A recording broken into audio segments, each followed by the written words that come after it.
Of course, Doug Arthur won't be here to see or hear his daughter's tribute on this day, but if he could hear her tribute, he would be extremely proud of her.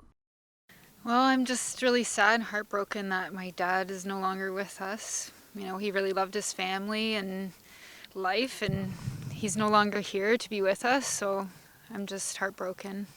And he loved to volunteer. Yeah, he volunteered at the Heritage Railway in the carousel, so he started at the carousel before when it first began, and he carved some of the horses. Yeah, so he's been there since the beginning, and then he volunteered every week, driving the train and running the carousel. But of course, given the current circumstances, she could not see her father in person when she first found out he got sick about a week ago. I spoke to him on the phone and said goodbye to him on Friday night, because that's the night I found out that he was going to die. I was able to speak to him again on Saturday and on Sunday, so that was amazing. He did keep deteriorating, and on Sunday, that was the last time I was able to speak to him, but I was able to tell him that I loved him, and my children were able to tell him that they loved him, and he was able to tell them that he loved them, so that was special. Do you have any message to people going forward? Because you're willing to go public with this. Some people might not want to talk to the press about this. You are not one of those people. Why did you want to be public about this?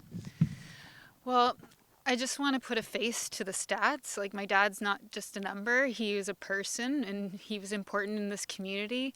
He had a loving family and friends and volunteer. He was a former OPP officer, and I just don't want him to die without people knowing who he was. A mission accomplished with grace and dignity by his daughter. One of Doug Arthur's many passions, working on the Heritage Railway and Carousel. Dan Pichot also shared that passion. He talks about his friend who has passed away. I met Doug, it's over 20 years ago now, at the train and carousel. He was volunteering on the train. I got involved because of the carousel, so I started volunteering at the train. That's where I met Doug. With the carousel, we decided to put a security system in. So I ended up being his helper with the security system.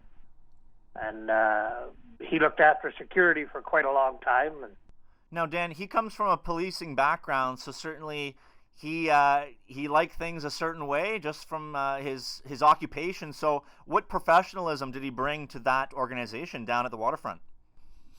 Well, that's kind of why we put him into security, because he was ex-OPP, you know, what better person to have on security, you know, because we were putting in an alarm system with codes and everything else, so it had to be somebody who knew how to handle all that stuff, and Doug was the one that got elected.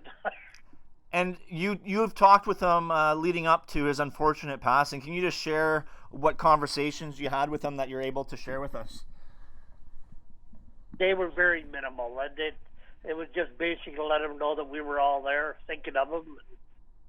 You know, you couldn't say much on the phone, so like I say, we were just basically letting them know we were all there thinking of him and hoping for the best. But obviously that's not what happened, but we'll miss him.